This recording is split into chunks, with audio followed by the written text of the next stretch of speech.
guys, welcome to Friday Devotions. We are continuing our talk on the fruit of the Spirit, and this week we're talking about goodness. And so I have a question for you guys. Have you ever had an experience where maybe you started off thinking something was a good idea, and so you did it, and you got a little further down the road and you realized maybe that wasn't such a good idea after all? I was thinking about this, and there was one time where I was camping with some friends and with another family. And we had gone to go ride the quad to go see the sunset, and then someone got hurt, and so they had to take the hurt person back. And my friend was on the quad coming back to pick up me and another friend, and she had told her mom, hey, I'm gonna go pick them up and we're gonna come right back. Now, something else you need to know is this is the last time we were going to be camping in that type of fashion. And so the going to see the sunset was supposed to be this super special thing. And so my friend came back and was like, we should still go see the sunset. And in my mind, I was thinking, yeah, like that would be super special. That's a great way to show my care and love for you, as this is a really important time because it's the last time we're going to get to do something like this. And so we rode off and went to go watch the sunset and came back. And as we're coming back, my friend's mom was coming down the driveway of their piece of land and was terrified because we said we were going to go back and we didn't. In our eyes, going to go watch the sunset seemed like a good idea until we were coming back and seeing how scared we had made my friend's mom.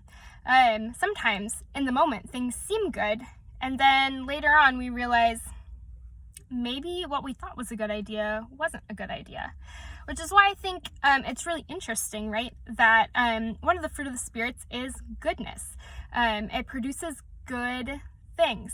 When we look at the beginning of the Bible, God made the heavens and the earth, and he made the light, and he said it was good, and he made the sky, and he said it was good, and he made the land and the sea, and he said it was good.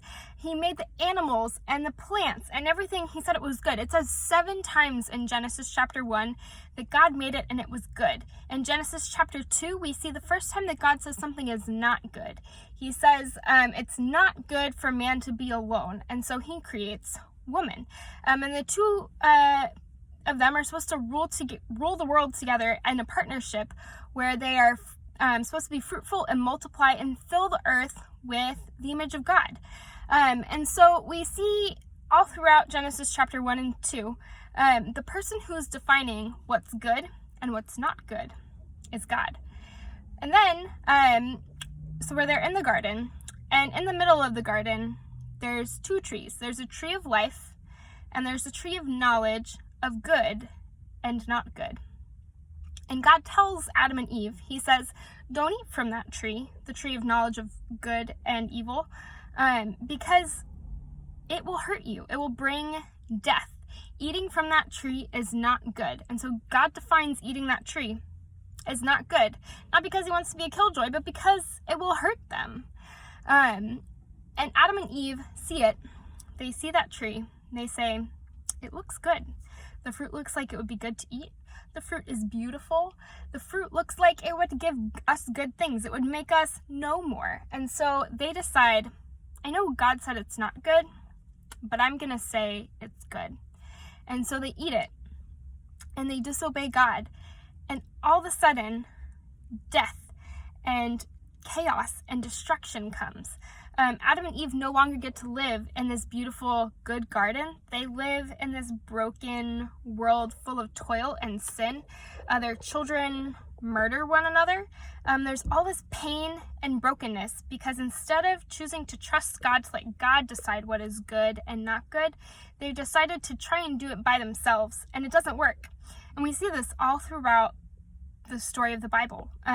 We see people trying to decide what is good and not good, and they don't do it very well. When we see Adam and Eve's great grandkids, Abraham and Sarah, they are super old, and God's told them that they're going to get to have a baby, and they're waiting, and it's taking a really long time though.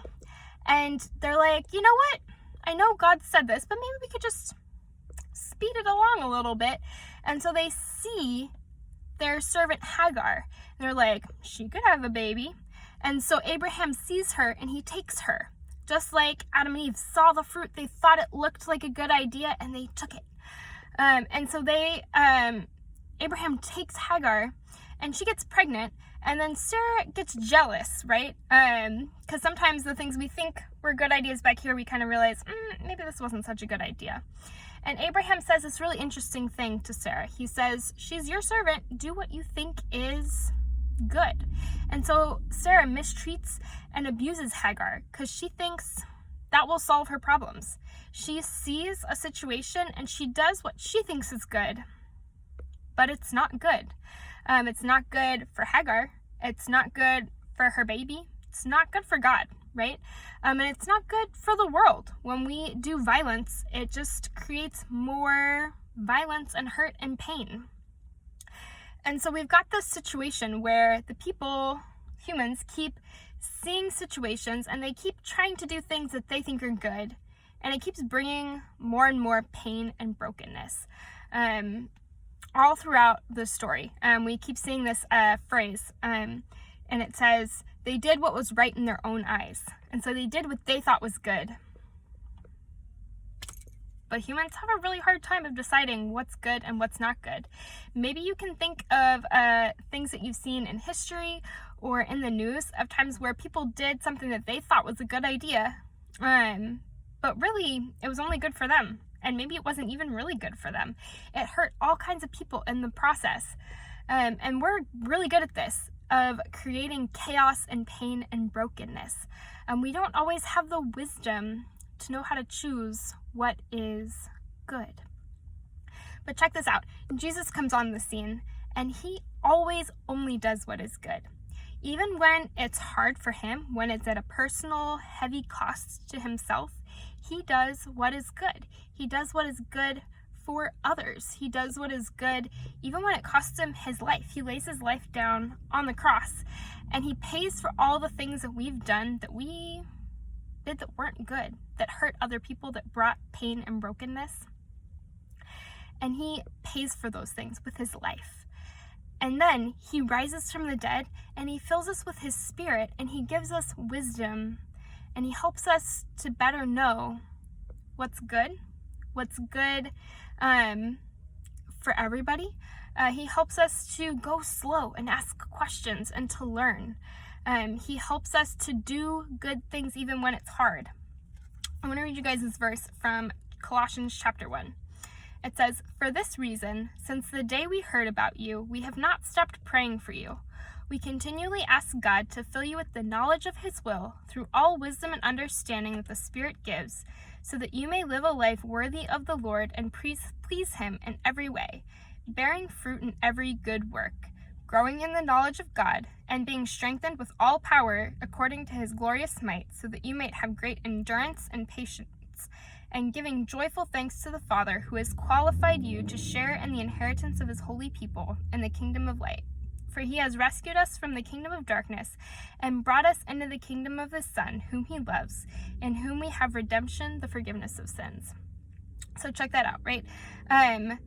Paul is praying for the Colossians that they would be filled with the Holy Spirit so they may have wisdom and understanding to know what God's will is, so that they may bear good fruit in every good work. So they would be doing good things that benefit the people around them, that glorify God, and things that move towards life and not destruction and pain. And so as we think about our world, right, we do all kinds of things that really make more brokenness than they do hope and life and good things. We can't do good stuff by ourselves. But that's so awesome that this is a fruit of the Spirit. As we are pressing into Jesus and pressing into asking him, like, hey, what should I do in this situation? I'm having a really hard time figuring out what is good in this situation. We can take those situations and those questions and those problems to Jesus and trust that his Spirit will lead and guide us. It says in 1 Corinthians or 2 Corinthians, one of the two, that Jesus is the wisdom of God. And so Jesus, if he's with us, right, he will help us know the right way to go. That doesn't always mean it's an easy way to go, but he will show us what is good.